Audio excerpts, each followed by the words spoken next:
যেসব শীর্ষ সন্ত্রাসী জামিনে বাইরে আছে তাদের আবারও আইনের আওতায় আনা হবে বলে জানিয়েছেন স্বরাষ্ট্র উপদেষ্টা জাহাঙ্গীর আলম চৌধুরী। সকালে কেরানীগঞ্জে ঢাকা কেন্দ্রীয় কারাগারে জরুরি সেবা হটলাইন উদ্বোধন করে তিনি কথা বলেন। তিনি বলেন, দেশের বিভিন্ন স্থানে চাঁদাবাজি, খুনসহ নানা অপরাধ বেড়েছে, যাতে জামিনে মুক্ত শীর্ষ সন্ত্রাসীদের জড়িত থাকার প্রমাণ মিলেছে বলেও তিনি মন্তব্য করেন। আবির আহমেদের আরেকটি রিপোর্ট। যমুনা স্মার্ট রেফ্রিজারেটর, স্মার্ট লাইফে স্মার্ট রেফ্রিজারেটর। জরুরি সেবা হটলাইন উদ্বোধন করতে রোববার সকালে কেরানীগঞ্জে অবস্থিত ঢাকা কেন্দ্রীয় কারাগারে যান স্বরাষ্ট্র উপদেষ্টা জাহাঙ্গীর আলম চৌধুরী। এ সময় তাকে গার্ড অফ অনার প্রদান করা হয়। ঘুরে দেখেন কারাগার। পরে উদ্বোধন করা হয় কারাগারের জরুরি সেবা হটলাইন নম্বর।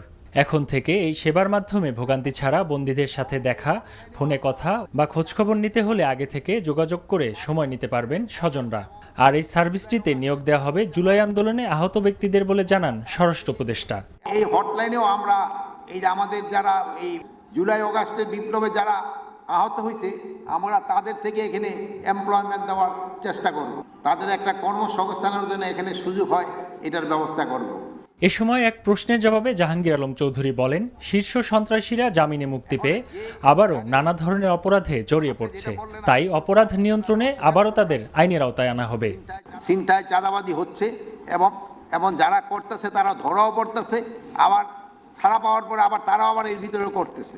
এটা সত্যি কথা।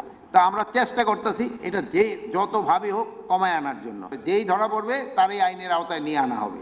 অপর এক প্রশ্নের জবাবে স্বরাষ্ট্র উপদেষ্টা বলেন, 5 আগস্ট জেল ভেঙে পালানো আসামিদের মধ্যে এখনো প্রায় 700 জন পলাতক আছে, যাদের ধরতে অভিযান অব্যাহত রয়েছে। Abir Ahmed, NTV news, Dhaka. Jamuna smart refrigerator, smart লাইফে স্মার্ট রেফ্রিজারেটর।